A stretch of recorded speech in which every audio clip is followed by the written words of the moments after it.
The 12th of April, 1899, Volume 2. Jesus says, "Being in the sacrament for me is the same as being in your heart." Hypocrisy, a profound pain for Jesus. Today, without me having wait too long, Jesus came quickly and told me, "You are my tabernacle. Being in the sacrament for me is the same as being in your heart. Or rather, in you, I find something more. I am able to share my pains with you and to have you with me, a living victim before divine justice, which I do not find in the sacrament." And while saying these words, he enclosed himself within me. While within me, Jesus would make me feel now the pricks of the thorns, now the pains of the cross, the labours and the sufferings of his heart. Around his head I could see a braid of iron spikes, which made Jesus suffer very much. Ah, how much pity I felt in seeing him suffer so much. I would have wanted to suffer everything myself, rather than let my sweet Jesus suffer. And from the heart I prayed him to give the pains and the suffering to me. Jesus told me, "Daughter, the offences which most pierce my heart are the masses said sacrilegiously and the hypocrisies." Who can say what I understood in these two words? It seemed to me that externally one shows that he loves and praises the Lord, but internally he has poison ready to kill him. Externally one shows that he wants the glory and the honour of God, while internally he seeks his own honour and esteem. All works done with hypocrisy, even the holiest ones, are works completely poisoned, which embitter the heart of Jesus. End of the reading. The 12th of April, 1904, Volume 6. Peace is the greatest treasure. This morning I felt disturbed because of the absence of Blessed Jesus. Then after much struggling, I saw him for just a little, and he told me, "My daughter, when a river is exposed to the rays of the sun, in looking into it, one sees the same sun that is there in the heavens.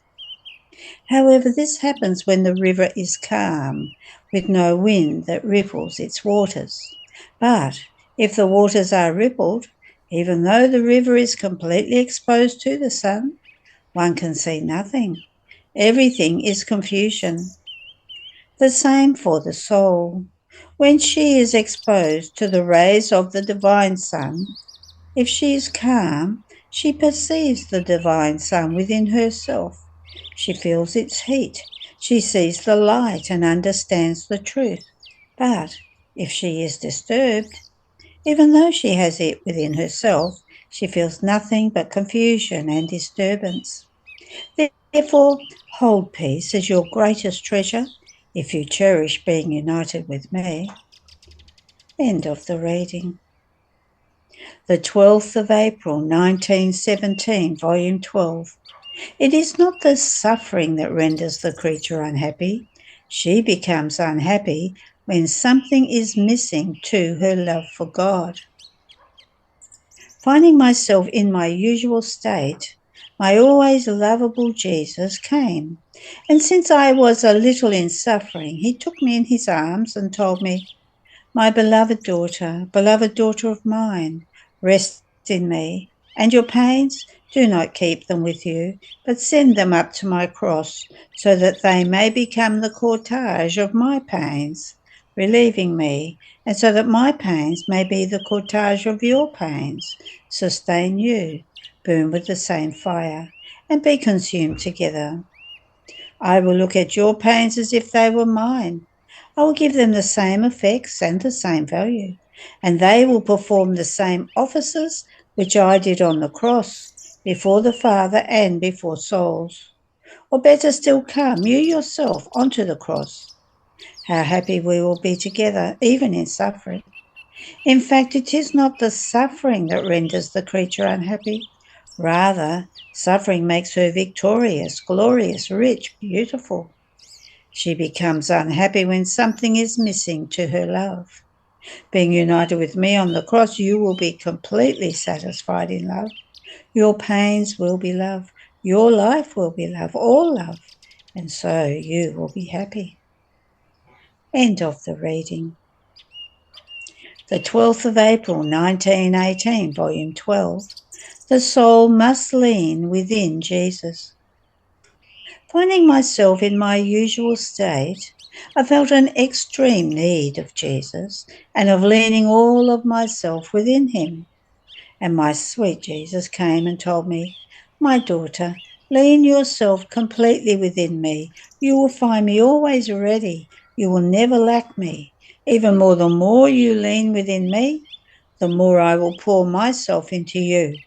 And since many times I feel the need to lean, I will come to you and I will lean within you using my own support, which I have formed in you. And when I see that you despise the support of creatures, I will love you twice as much, and I will redouble my support."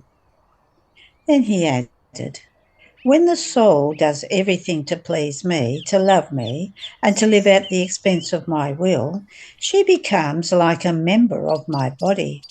And I glory in these members as if they were my own. Otherwise, they would be like members dislocated from me, which give me pain, and not only to me, but to themselves and to their neighbour. These are members which spurt a purulent material, such as to infect and to dry up even the good that they do." End of the reading. The 12th of April, 1922, Volume 14. Sin breaks the current of love and opens the current of justice. As I was in my usual state, my sweet Jesus made himself seen, all afflicted, almost in the act of giving course to justice, but as though forced by creatures themselves. I prayed him to withhold the scourges, and he told me, "My daughter, between creator and creature, there is nothing but currents of love. Sin breaks these currents and opens the current to justice. My justice defends the rights of my offended love, of my broken love between creator and creature, and making its way into their midst, it would want to reunite this broken love. If man did not sin, my justice would have nothing to do with the creature. But as guilt begins, my justice places itself on the way. Do you think that I wanted to strike man? No, no. On the contrary, it grieves me. It is hard for me to touch him. But he himself forces me to and induces me to strike him. You pray that man may mend his ways, so justice, quickly reuniting the current of love, will be able to withdraw." End of the reading. The 12th of April, 1927, Volume 21. The Divine Will is Balanced. How in creation God placed all the connections between man and created things. Example of a city, the luminous cloud. My poor state is becoming more painful because of the privations of my sweet Jesus. What a hard martyrdom and death, without the dear and sweet hope of finding life again.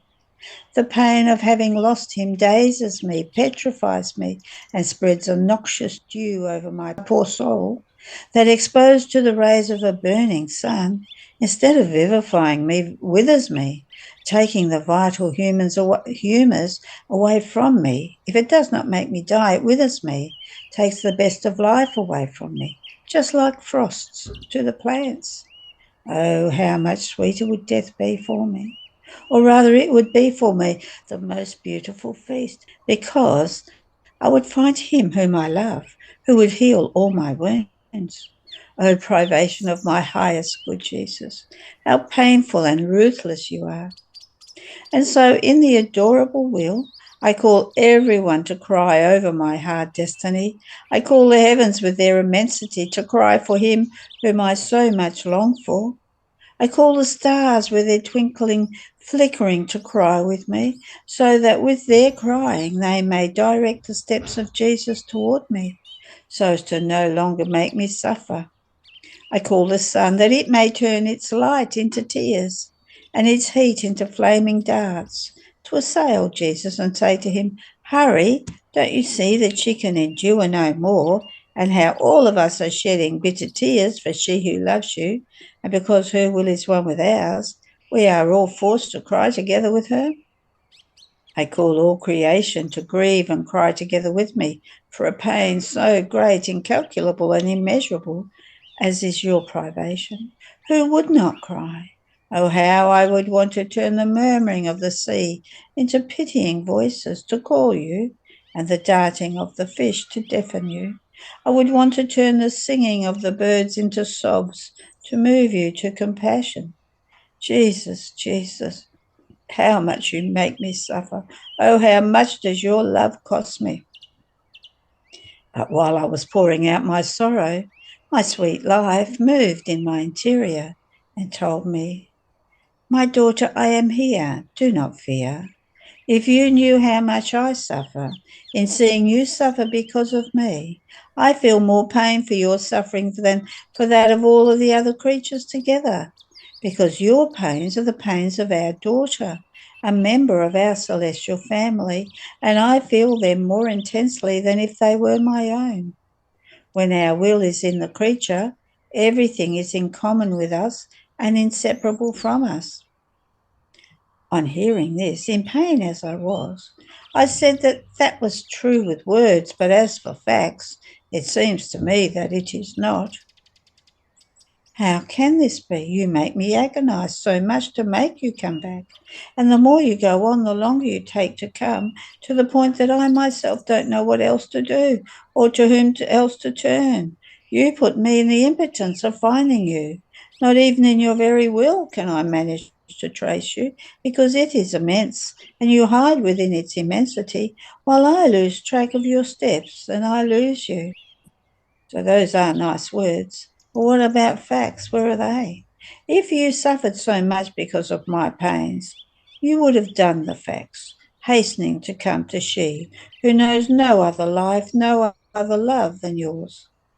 And Jesus, clasping me to himself, all moved, told me, "Poor daughter, courage. You do not know everything about what it means to live in my will. It possesses perfect balance, and all of its attributes are in highest concord, nor is any of them inferior to any other. And when it is necessary to punish the peoples for their many sins, my justice demands these voids, that you be without me, so as to be able to balance itself by sending the scourges they deserve. Therefore it puts you as though aside in my will, and it follows its course.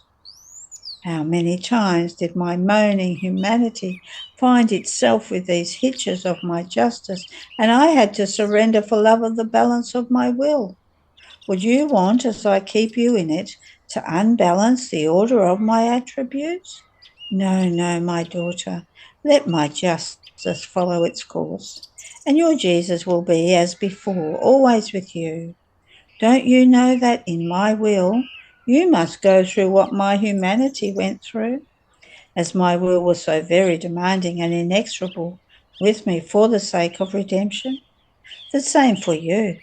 It becomes demanding and inexorable for the sake of the justice of the supreme fiat. So this is why my humanity hides, because my justice wants to follow its course and maintain its balance." Blessed Jesus remained silent, and then he added, "My daughter, in issuing the creation, my will linked all beings with bonds of union, so they were all in connection among themselves. Each one possessed its electric wire of communication between the other. Man possessed as many electric wires for as many created things as existed, because being the king of everything, it was right and necessary for him to have the communication with all creation in order to possess the dominion of it. Now, as he withdrew from the divine will, he broke the first wire of communication and remained like a city in which the primary wire that communicates electric light is broken. It remains in the dark, and even though there are electric wires, they no longer have the virtue of giving light to the whole city, because the source from which the light comes, being broken, cannot give it, nor can the electric wires receive it. So he remained like a city in the dark. His connections, the electric wires of communication, were no longer functioning. The source of light had withdrawn from him because he himself had broken the communication with it, and he remained like a king who is deposed, dethroned, and without dominion. In his city all lights were out. He was enveloped in the darkness of his own will. When my will is possessed by the soul, she is symbolized by a city full of light that has ways of communication with all the places of the world. Even more, her communications extend in the sea, in the sun, in the stars, in the heavens. Provisions of all kinds reach this city from all places. So she is the richest, provided with everything. And by means of these communications, she is the best known in heaven and on earth. All pour into her, and she is the most loved. All the opposite for one who does not possess my will. She lives of hardships. She suffers starvation. Only crumbs are conceded to her out of pity. She is often plundered by enemies. She suffers obscurity and lives in the most squalid misery. Then after this, feeling oppressed because of the privation of my sweet Jesus, with the addition of other pains of mine, I was offering everything in the adorable will, and to obtain the triumph of its kingdom. Now, while I was doing this, I looked at the sky, which was strewn with white and luminous clouds, and my sweet Jesus, moving in my interior, told me, "My daughter, look at these clouds, how beautiful they are, how they clothe the sky and form a beautiful ornament for the azure vault. But who was it that dispelled the darkness and put to flight obscurity and black shadows from within those clouds, transforming them into white and radiant clouds? The sun. By investing them with its light, it made them lose their darkness and transformed them into clouds of light. So they are clouds that give light. And while the sun invested them, they seemed to disfigure the sky with their obscurity, taking the beauty of its azure away from it. Now they pay honour to it and form a beautiful ornament. Now, my daughter, pains, mortifications, my privations, painful circumstances are like clouds for the soul that give darkness. But if the soul lets everything flow in my will, more than sun, my will invests them and converts them into clouds of most radiant light, in such a way as to form the most beautiful ornament for the heaven of the soul.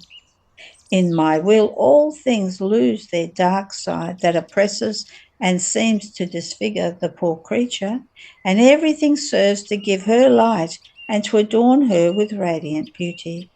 And I keep repeating to all heaven, "Look at her, how beautiful is the daughter of my will, adorned with these white and radiant clouds. She nourishes herself with light, and my will, investing her with its light, converts her into the most splendid light." End of the reading. The 12th of April, 1928, Volume 24, Analogy between Eden and Calvary. A kingdom cannot be formed with one act alone. Necessity of the death and resurrection of our Lord. I was doing my round in the divine fear and was accompanying my sweet Jesus in the pains of his passion and following him to Calvary. My poor mind paused to think about the harrowing pains of Jesus on the cross, and he, moving in my interior, told me, "My daughter, Calvary is the new Eden, in which mankind was given back what it lost by withdrawing from my will." Analogy between Calvary and Eden. In Eden, man lost grace. On Calvary, he acquires it. In Eden, heaven was close to him. He lost his happiness and rendered himself the slave of the infernal enemy. Here in the new Eden, heaven is open to him once again. He reacquires the lost peace and happiness. The devil is chained and man is freed from his slavery.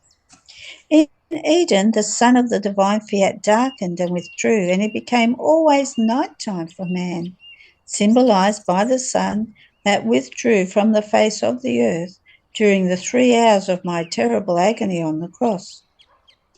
Unable to sustain the torment of his creator, caused by the human will that with great perfidy had reduced my humanity to that state, horrified, the sun withdrew. And as I breathed my last, it reappeared again and continued its course of light. In the same way, the sun of my fiat, my pains, my death, called back the new sun of my will to reign in the midst of creatures once again. So Calvary formed the dawn that called the sun of my eternal will to shine again in the midst of creatures. Dawn means certainty that the sun will come out. In the same way, the dawn that I formed on Calvary assures, even though about 2,000 years have passed, that it will call the sun of my will to reign once again in the midst of creatures. In Eden, my love was defeated by them. Here it triumphs and conquers the creature. In the first Eden, man receives the condemnation to death of soul and body, while in the second Eden, he is released from his condemnation and the resurrection of the body is reconfirmed through the resurrection of my humanity. There are many relations between Eden and Calvary, and what man lost there, here he acquires. In the kingdom of my pains, everything is given back, and the honour and the glory of the poor creature is reconfirmed by means of my pains and of my death. By withdrawing from my will, man formed the kingdom of his evils, of his weaknesses, passions, and miseries. And I wanted to come upon earth. I wanted to suffer greatly. I permitted that my humanity be lacerated, its flesh torn to pieces, all full of wounds. And I wanted even to die in order to form, by means of my many pains and of my death, the kingdom opposite to the many evils that the creature had formed for herself. A kingdom cannot be formed with one act alone, but with many upon many acts. And the more the acts, the greater and more glorious the kingdom becomes. Therefore, my death was necessary to my love. With my death, I was to give the kiss of life to creatures, and from my many wounds, I was to let all goods out in order to form the kingdom of goods for creatures. So my wounds are springs that gush with goods, and my death is spring from which life for all gushes forth. And just as my death was necessary, so was my resurrection necessary to my love, because by doing his will, man lost the life of my will. And I wanted to rise again to form not only the resurrection of the body, but the resurrection of the life of my will in it. Had I not risen again, the creature could not have risen once again in my fiat. She would have lacked the virtue, the bond of her resurrection in mine. Therefore my love would have felt incomplete. It would have felt it could do more, but was not doing it. And so I would have remained with the hard martyrdom of a love that is not complete. If then ungrateful man does not make use of all that I have done, the evil is all his own. But my love possesses and enjoys its full triumph. End of the reading. The 12th of April, 1929, Volume 26. The Creation, act of profound adoration of the Divine Trinity. Was all abandoned in the divine fiat. Its light eclipsed my littleness and transported me up there, even into the womb of the Eternal One. where nothing but light, sanctity, beauty could be seen, that infused in me profound adoration, such that I felt my little existence changed into one single act of adoration for that God who so much loved me and loves me. And while my mind was wandering within the light of the divine volition, my lovable Jesus moved in my interior and told me, "My daughter, the sanctity of our divine being, the one power of our will with which we are invested, in such a way that even though we are distinct as persons, yet our will operates in us, that dominates, that rules, is always one, our equal, reciprocal, and incessant love produce in us the most profound adorations among the divine persons. So everything that comes out of us is but acts of profound adoration of all our divine being. Therefore, when our divine fiat wanted to issue the whole creation into the field with its creating, operating, and vivifying power, as our fiat was being pronounced, we kept issuing from within ourselves acts of profound adoration. So the heavens are nothing other than an act of profound adoration of the immensity of our divine being. And therefore, everywhere one can see heavens, both at night and at daytime. The immensity of our being released from our womb, the immensity of our adoration, and extended the starry skies over the universe to call all those who would inhabit the earth in our one will, so as to unify them within the immensity of our adoration, in such a way that by virtue of our fiat, man was to extend himself within the immensity of his Creator, to form his heaven of profound adoration for he who had created him. The sun is an active adoration of our endless light, and the ardour of its profound adoration is great, and such and so great that it is not content with letting itself be seen up high under the vault of the heavens, but from the centre of its sphere it lowers its rays of light down to the level of the earth, moulding and touching everything with its hands of light.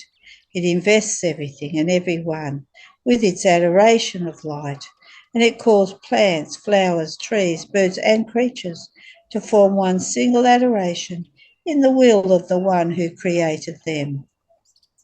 The sea, the air, the wind, and all created things are nothing other than acts of profound adoration of our divine being, that some from afar, some from nearby, call the creature into the unity of our fiat to repeat the profound acts of our adoration. And as she makes what is ours her own, she can give us the sun, the wind, the sea, the flowery earth, as profound adorations that our one will knows how to and can produce in the creature. What can our fiat not do? With its one strength, it can do anything. It unites everything.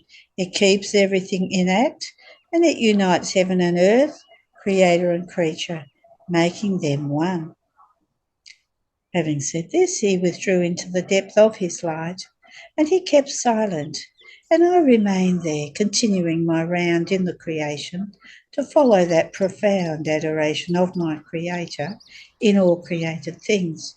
Oh, how one could feel the fragrance of the divine adoration in each created thing. One could touch with one's own hand their adored breath. One could feel in the wind the penetrating, ruling adoration of our Creator, that investing the whole earth, now with light blowing, now with mighty waves, now with caressing breaths, invests us so much and calls us to the adoration of its Creator that the wind possesses. Who can tell of the strength of the wind? In a few minutes it goes around the entire world, and now with empire, now with moans, now with feeble voice, and now screaming. It invests us and calls us to unite ourselves to that divine adoration that it gives to its Creator. Then, continuing my round, I could see the sea. In those crystal clear waters, in that continuous murmuring, in its gigantic waves, Jesus was saying, that the sea was nothing other than an act of profound adoration of the divine purity, adoration of their love that murmurs continuously, and in the waves, adoration of the divine strength that moves everything and everyone like light straw. Oh, if the divine fiat were reigning in the creatures, it would let everyone read in each created thing the distinct adoration of our Creator that each thing possesses. And as it would unify us with all creation, one would be the adoration, one the love, one the glory for the Supreme Being. O divine will, come to reign and make it so that the will of all be one. End of the reading. The 12th of April 1930, volume 28. The acts done in the divine will are walls of light around Jesus. The sun, sower of the love of its creator, how the sun of the divine will forms its sun in the creature and acts as divine sower. My abandonment in the fiat continues, and following its acts I was thinking about and accompanying the most bitter pains of my sweet Jesus, and was saying to myself, oh, how I would like to defend Jesus and prevent his receiving new offences. And he, moving in my interior and clasping me in his arms, told me, my daughter, if you want to defend me in a way that the offences might not reach me, repair me in my divine will, because as you offer reparation in it, you will form a wall of light around me, and if they offend me, the offences will remain outside of this wall of light. They will not enter inside, and I will feel defended by this wall of light, that is, by my own will, and will remain as though safe. So your love in my divine will form for me a wall of love, of light. Your adoration, your reparations will form for me a wall of light, of adorations and of reparations, in such a way that the lack of love, the scorns of creatures, will not reach me, but will remain outside of these walls. And if I feel them, I will feel them as though from afar, because my daughter has surrounded me with the impregnable wall of my divine will. My daughter, the love, the reparations, the prayers outside of my fiat are just little drops, while in my divine will, the same things, the same acts are seas, gigantic walls, endless rivers. As immense as my will is, so it renders the acts of the creature. Then I was following the supreme fiat in the creation, and my mind was lost in comprehending the continuous act of it toward the creatures, both through created things and directly. It carries us as though in its arms, to be our motion, our breath, heartbeat, life. Oh, if it could be seen by creatures, what this divine will does for us, oh, how they would love it and would let themselves be dominated by it. But alas, while we are inseparable from the divine will, everything comes to us through it. It is more than our own life. It is not recognised. It is not looked upon, and one lives as if we were far away from it. Then while I was going around in the creation, my beloved Jesus, coming out from within my interior, told me, my daughter, all created things say love, but the sun, that with its light and with its heat has supremacy over everything, is the sower of my love. As it rises in the morning, so it begins its sowing of love. Its light and its heat invest the earth. And as it moves from flower to flower, with its pure touch of light, it sows the variety of colours and of fragrances, and it pours the seed of love, of the different divine qualities, and of its loving fragrances. As it moves from plant to plant, from tree to tree, with its kiss of light, it pours in one place the seed of the sweetness of the divine love, in another the variety of our loving flavours, in another the substance of divine love. In some there is not one plant, flower, herb that does not receive the seed of our love that the sun brings to it. It can be said that it spends its days sowing light, sowing love, and irradiating all the earth, mountains, and seas with its light. Everywhere it sows the love of the eternal light of its Creator. But do you know the reason for this continuous sowing, never interrupted, that the sun does of our love over the face of the earth and in so many ways? Perhaps for the earth? For the plants? Ah, no. All for the creatures. Oh, yes, for love of them, and to have the requital of their love. And oh, how wounded and embittered we remain when we see that creatures make use of flowers, fruits, and other things without recognizing that in everything they take there is the seed of our love, that through the sun we've poured over each created thing, and after so much love and I love you is denied to us. Having said this, he remained silent. I remained afflicted because of so much sorrow of Jesus, and I continued my acts in the divine fiat.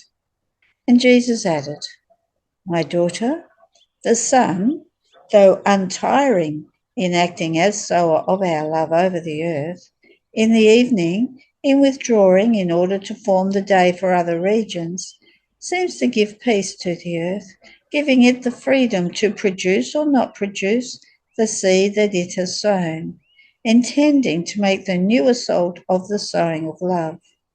On the other hand, the sun of my divine will never leaves the soul, as it reflects itself in her with its light and, more than sun, acts as divine sower, with its reflections, it forms in her its sun in the creature.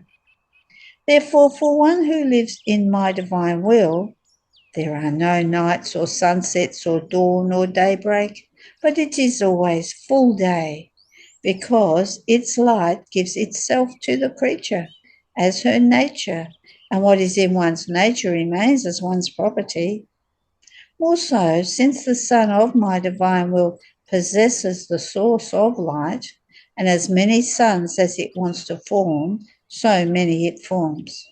But with all this, even though one who lives in my will possesses her own sun that never withdraws, the sun of my fiat has always new light and heat, new sweetness, new flavours, new beauty to give, and the soul has always something to receive. There are no pauses as with the sun that is under the vault of the heavens. In fact, not possessing the source of light, it cannot form many suns as the earth keeps revolving around it. But with the sun of my divine volition that possesses the source of it, its light always beats down, and calling the creature to continuous activity with it, it always gives her its new act, never interrupted. End of the reading. The 12th of April 1935, volume 33. One who lives in the divine will leaves her coverings, reduces herself into nothing, and the all forms its life in the nothing. There is no will that does not possess its life. How the celestial queen loved us in her conception. Prodigies that the divine volition did in her. I feel my little atom rather than nothing is lost in the all of the divine volition, or how this all feels in the nothing of the creature, its free life, its operating power, its creative virtue, that everything that it wants it can do within this nothing. One can say that this nothing is the amusement of the divine fiat, that with its dominion it invests her, it entices her, it enraptures her, it fills her, and the nothing lets it do everything, and she loses nothing of the goods that she receives.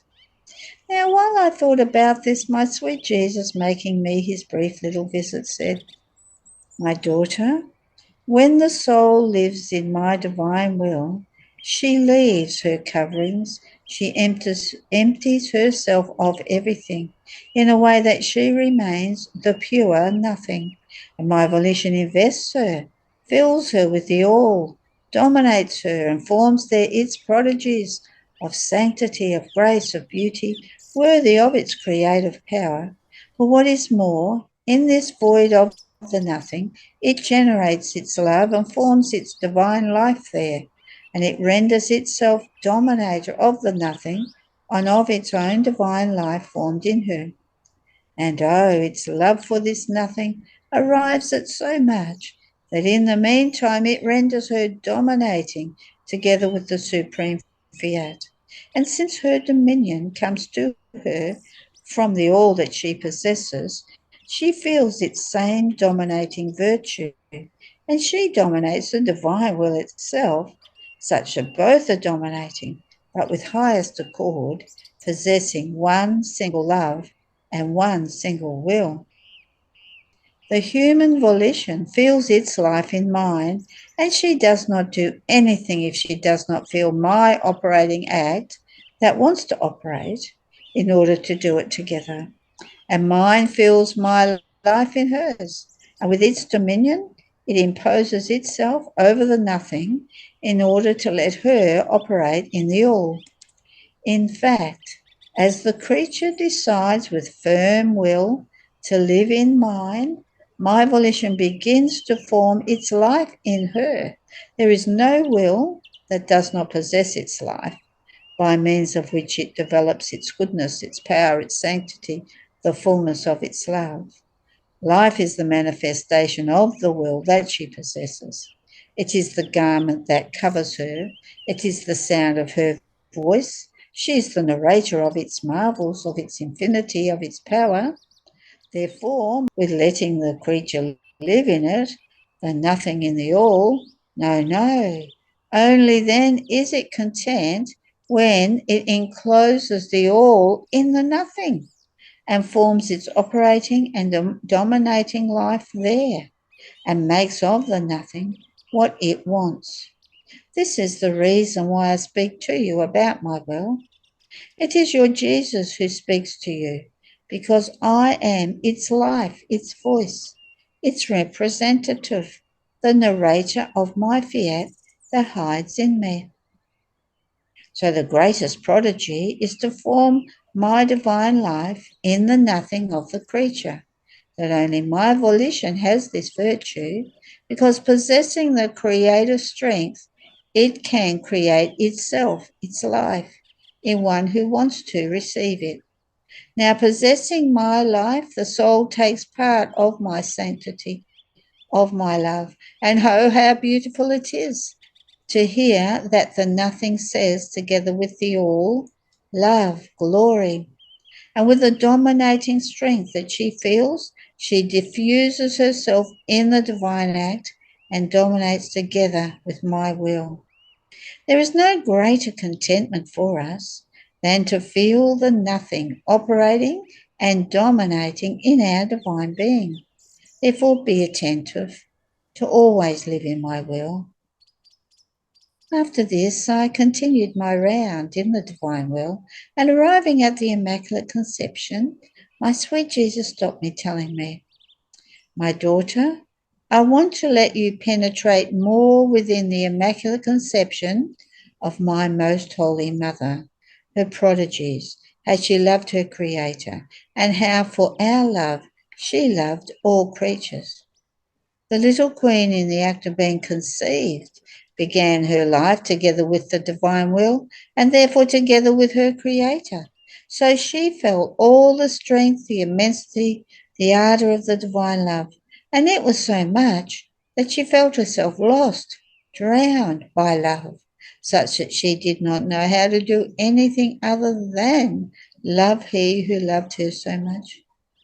He felt himself loved, but as much so even to giving her his will into her power, to have it as her own life, that it can be called the greatest love of God, the most heroic love, the love that alone can say, I have no more to give you. I have given you everything. And the little queen made use of this life in order to love him for as much as she was loved. She did not lose an instant without loving him, and she sought to be comparable to him in loving him. Now, our divine will that possesses the all seeingness of everything hid nothing from her. It made present to this holy creature all the human generations, each sin that they had done and what they would do. And even from the first instant of her conception, the tiny celestial one, who knew no other life than only the divine will, began to be sorrowful with the divine sorrow for each sin of the creature. So much so that she formed around each sin of theirs a sea of divine love and sorrow. My will does not know how to do little things. It formed in her beautiful soul seas of sorrow and of love for each sin and for every creature. Therefore, the holy little Virgin, even from the first instant of her life, was queen of sorrow and of love, because our will that can do everything gave her such sorrow and love that if it had not sustained her with its power, she would have died for every sin, and many times consumed with love for how many creatures would exist. And our divinity began to have, in virtue of our will, the divine sorrow and divine love for every one and for each one. Oh, how we feel satisfied and repaid for everything. And in virtue of this divine sorrow and love, we feel inclined toward everyone.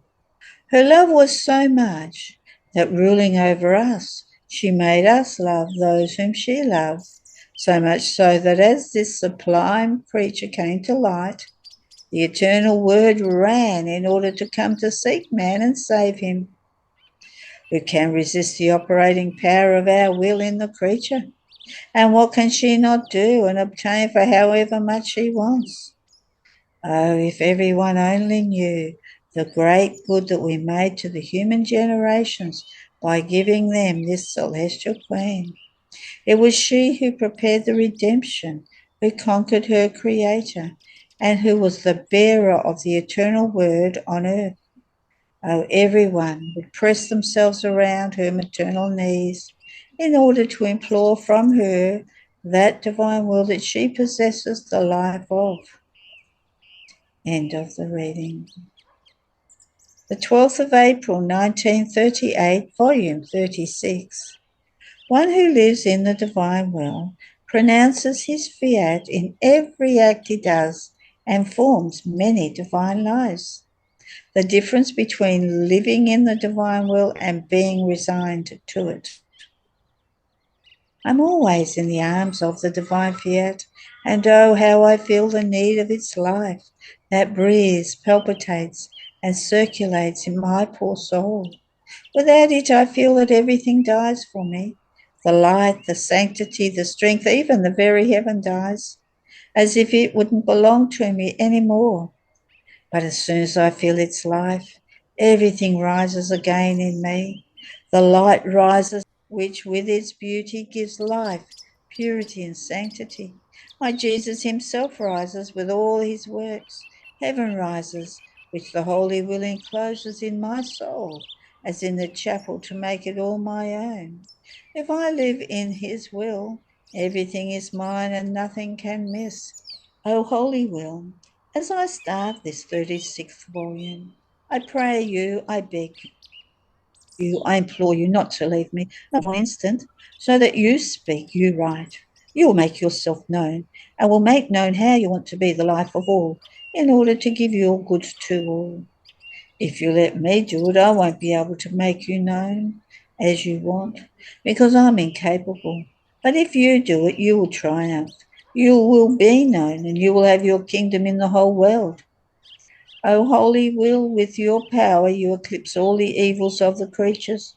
You put your almighty end so that they leave the way of sin and find themselves in the way of your divine will. To you, Queen Mother of the divine fiat, I consecrate this volume in a special way so that your love, your maternity, may be spread throughout these pages, to call your children to live together with you in that same will whose kingdom you possessed. As I start kneeling at your feet, I implore your maternal blessing. So while my mind was immersed in the divine fiat, my sweet Jesus, visiting my little soul with inexpressible goodness, told me, my blessed daughter of my will, how many wonders my will can make in the creature, as long as she gives it the first place and all the freedom to operate. My will takes the will, the word, the act that the creature wants to do as part of itself, covers it with its creative virtue, pronounces its fiat in it, and forms as many lives for as many existing creatures. You were asking in my will for the baptism of all newborn babies that will come to the light of the day, and then for its life to reign in them. My will did not hesitate for an instant. Soon it pronounced its fiat and formed as many lives from itself for as many newborn babies coming to the light, baptizing them as you wanted with its first light, and then giving each one of them its life. If these newborn babies, for lack of knowledge, will not possess our life, this life still remains for us, and we will have many divine lives that love us, glorify us, bless us as we do ourselves. These divine lives are our greatest glory, but they don't put aside the creature who gave our fiat the opportunity to form so many of our lives for these newborn babies who are coming to the light. Rather, they keep her hidden in themselves to let her love as they love, let her do what they do. Neither would they set the newborn babies aside. Rather, they would give them so much attention, guard and defend them, as to be able to reign in their souls. My daughter, who can tell you how much we love this creature who lives in our will? We love her so much that we leave our will in her power to let her do what she wants. If she wants to form our lives, we let her do it. If she wants to fill heaven and earth with our love, we give her the freedom to do it. So much so that she can make everyone say that they love us. We even hear the I love you of the one who lives in our will in the little bird that trills and warbles and sings.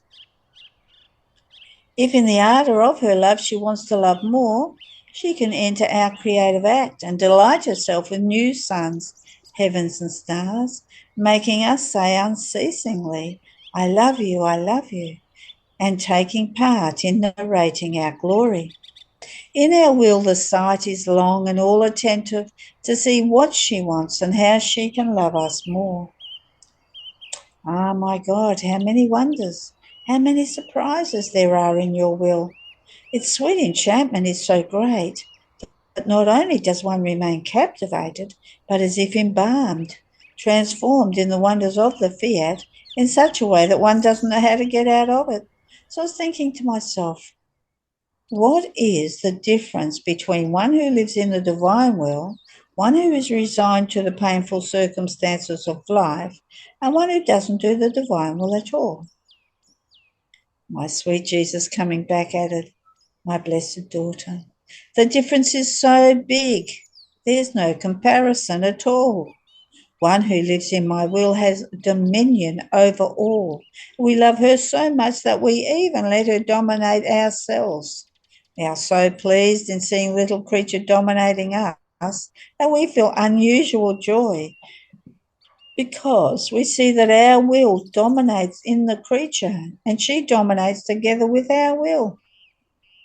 Oh, how many times we let her win.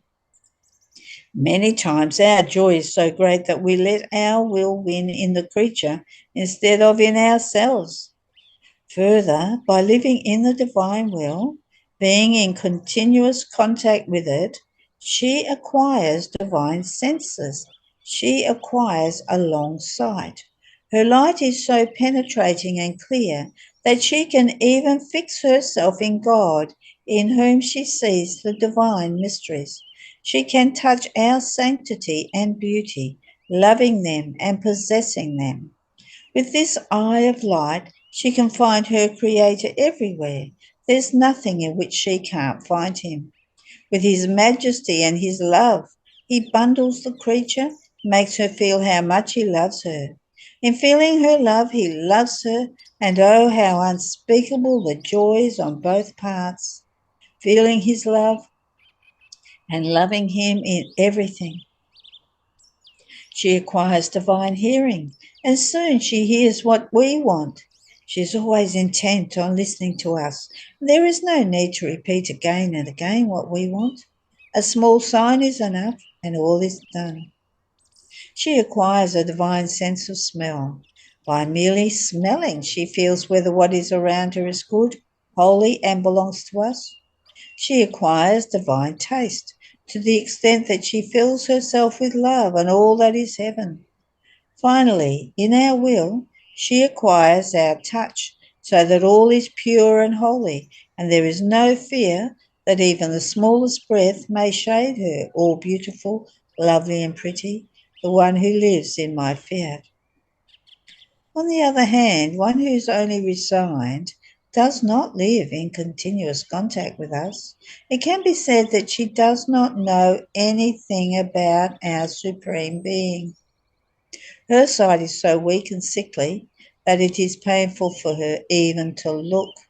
She suffers from the last stage of myopia, and she can hardly see even the most necessary things. She can hardly hear, and how very much it takes to make her listen, if she listens at all.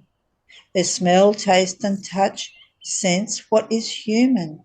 She feeds herself with earthly things, feels the touch of passions and the sweetness of mundane pleasures. She doesn't even do my will every day, but only in painful circumstances and encounters when my will offers her a suffering.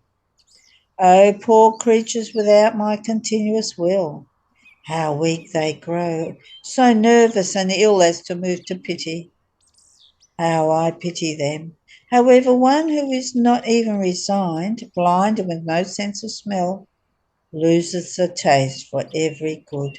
She is a poor paralytic who can't really help herself. She imprisons herself in a web of unhappiness and sins and is not able to get out. End of the reading. There are no more readings today.